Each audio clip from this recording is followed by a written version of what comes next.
கோபுரம் டிவி நேயர்களுக்கு இனிய வணக்கம்.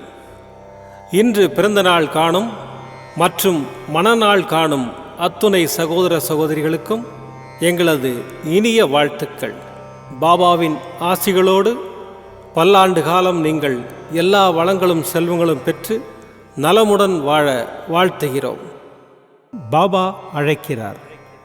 அவரின் பொன்மொழிகளை கேட்பதற்காக, நம் பிரச்சனைகளை தீர்த்து வைக்கும் அற்புதமான கூட்டு பிரார்த்தனை செய்வதற்காக, மேலும் மனம் ஒருநிலைப்படவும் மனம் அமைதி பெறவும் அற்புதமான தியானம் செய்யவும் பாபா அழைக்கிறார். பாபா நம் கரங்களை பிடித்து அழைத்து சென்று அற்புதம் நிகழ்த்தவிருக்கிறார்.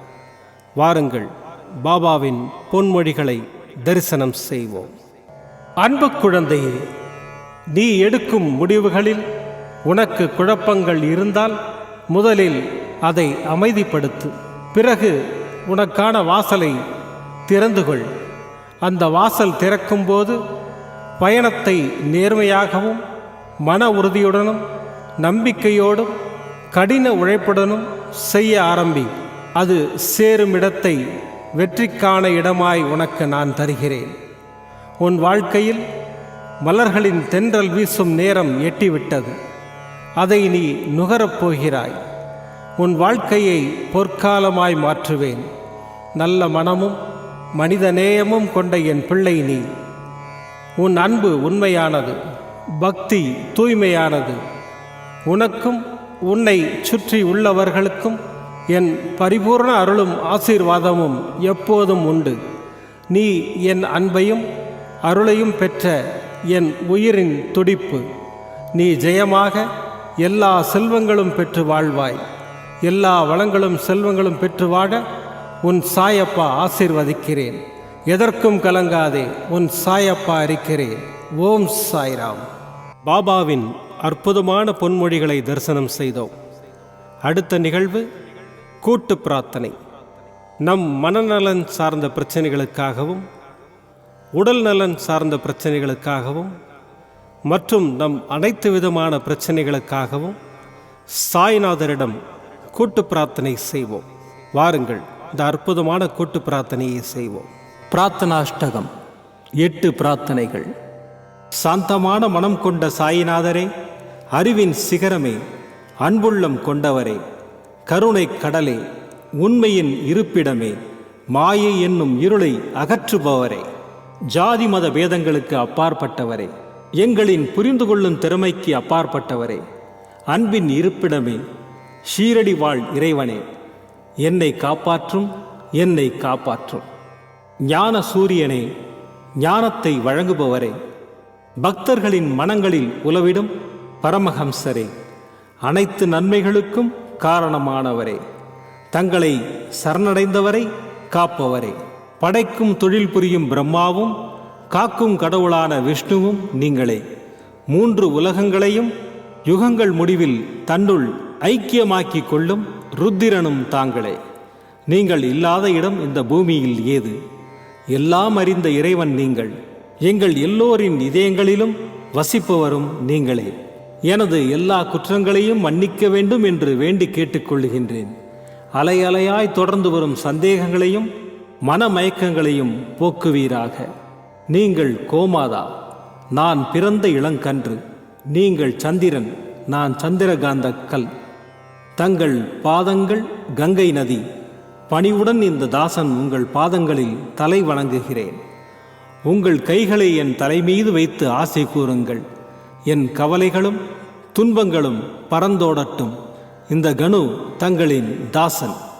இந்த 8 துதிகளையும் கூறி நான் உங்களை சாஷ்டாங்கமாக நமஸ்கரிக்கின்றேன். எனது பாவங்கள், துன்பங்கள் மற்றும் ஏழ்மை நிலை இவை யாவும் உடனடியாக விலகி ஓடட்டும். ஓம் சாய்ராம், ஓம் சாய்ராம், ஓம் சாய்ராம். அற்புதமாக கூட்டு பிரார்த்தனை செய்தோம். பாபா நம்முடைய கோரிக்கையை ஏற்று நிச்சயமாக நமக்கு அற்புதங்களை செய்வார் என்பது சத்தியம்.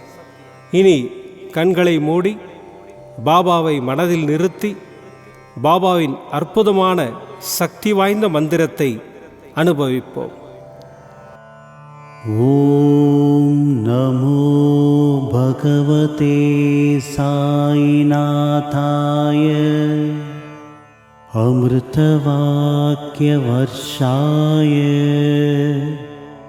सकललोकपूजिताय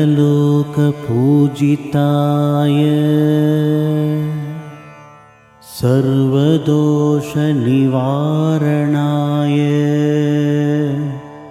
शिरडिवासाय साईनाथाय ते नमः। ॐ नमो भगवते साईनाथाय अमृतवाक्यवर्षाय सकललोकपूजिताय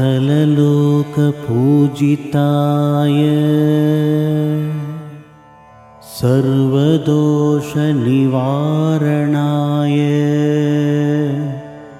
शिरडिवासाय साईनाथाय ते नमः। ॐ नमो भगवते साईनाथाय अमृतवाक्यवर्षाय सकललोकपूजिताय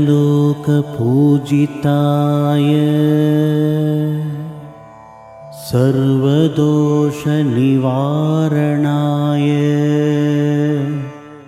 शिरडिवासाय साईनाथाय ते नमः। ॐ नमो भगवते साईनाथाय अमृतवाक्यवर्षाय सकललोकपूजिताय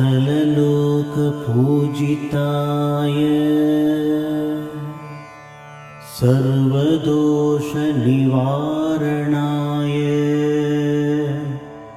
शिरडिवासाय साईनाथाय ते नमः। ॐ नमो भगवते साईनाथाय अमृतवाक्यवर्षाय सकललोकपूजिताय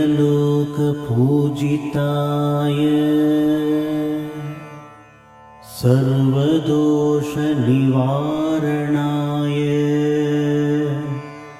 शिरडिवासाय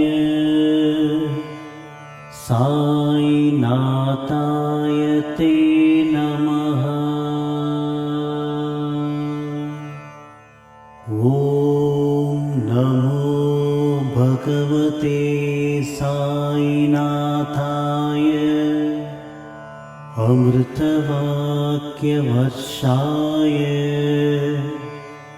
सकललोकपूजिताय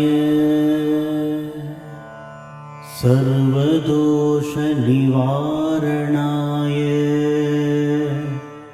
शिरडिवासाय साईनाथाय ते नमः। ॐ नमो भगवते साईनाथाय अमृतवाक्यवर्षाय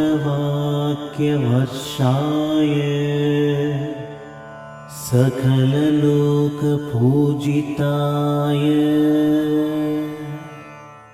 सर्वदोषनिवारणाय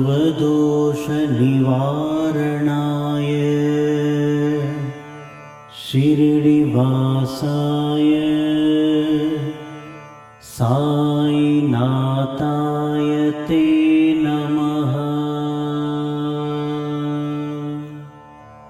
ॐ नमो भगवते साईनाथाय अमृतवाक्यवर्षाय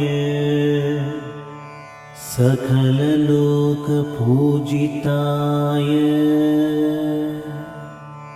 सर्वदोषनिवारणाय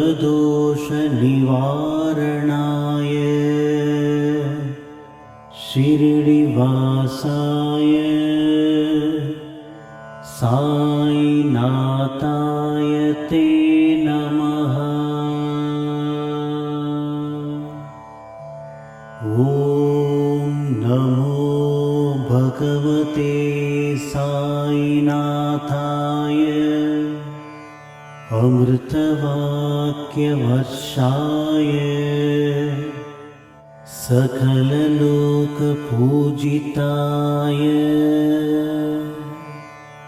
सर्वदोषनिवारणाय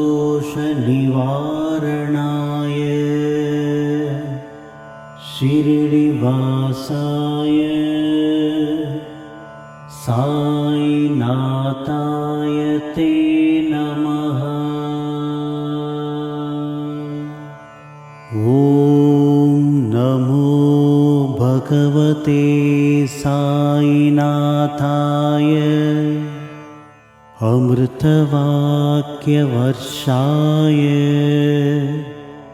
सकललोकपूजिताय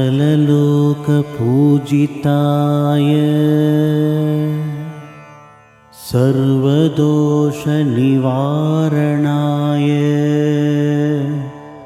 शिरडिवासाय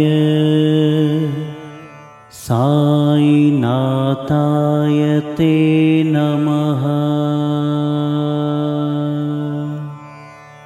ॐ नमो भगवते साईनाथाय अमृतवाक्यवर्षाय सकललोकपूजिताय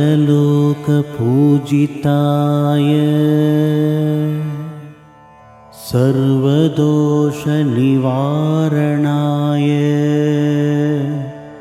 शिरडिवासाय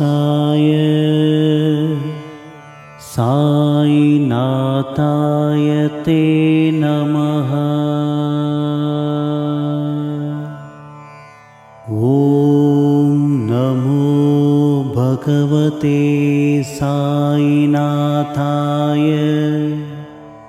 अमृतवाक्यवर्षाय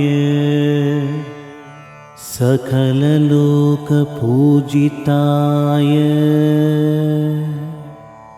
सर्वदोषनिवारणाय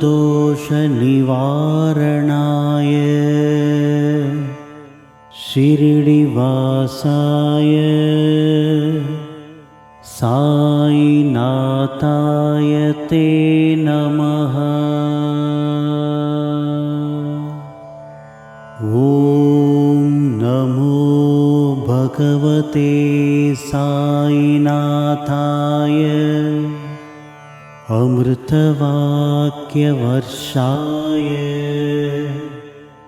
सकललोकपूजिताय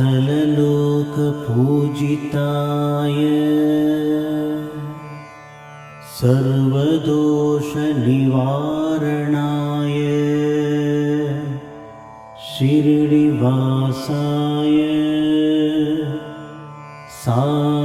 साईनाथाय ते नमः। ॐ नमो भगवते साईनाथाय अमृतवाक्यवर्षाय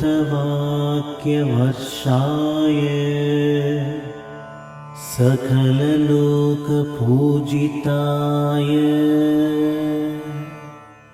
सर्वदोषनिवारणाय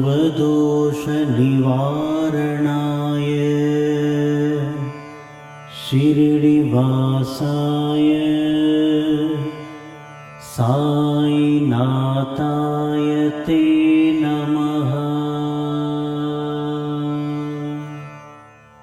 ॐ नमो भगवते साईनाथाय अमृतवाक्यवर्षाय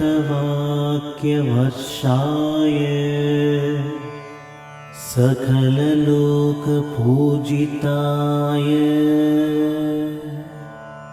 सर्वदोषनिवारणाय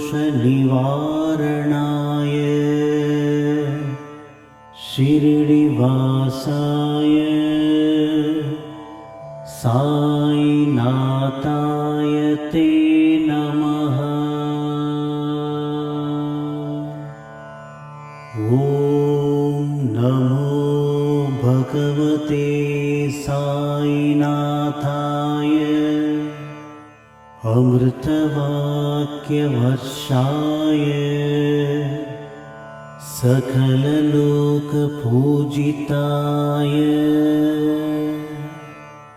सर्वदोषनिवारणाय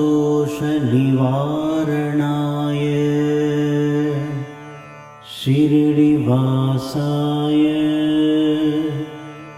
साईनाथाय ते नमः।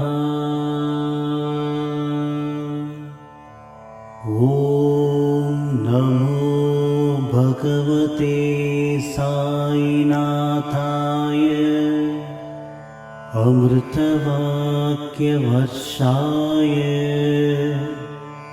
सकललोकपूजिताय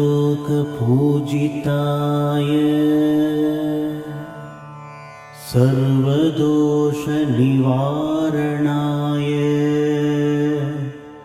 शिरडिवासाय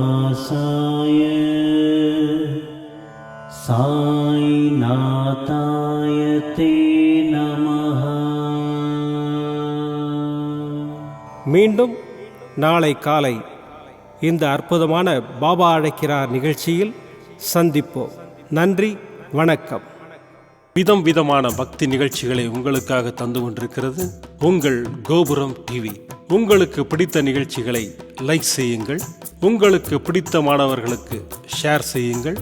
மேலும் சப்ஸ்கிரைப் செய்வதோடு மட்டுமல்லாது அருகில் இருக்கும் பெல் பட்டனை கிளிக் செய்து கோபுரம் டிவி நிகழ்ச்சிகளை உடனுக்குடன் தெரிந்து கொள்ளுங்கள். மற்றும் ஒரு மகிழ்ச்சியான செய்தி, கோபுரம் டிவி ஆப்பை கூகுள் பிளே ஸ்டோரில் ஃப்ரீ டவுன்லோட் செய்து கோபுரம் டிவி நிகழ்ச்சிகளை தொடர்ந்து கண்டுகளியுங்கள், பாருங்கள், ரசியுங்கள், பரவசமடையுங்கள். gopuramtv.com பக்தி பக்திமயம்.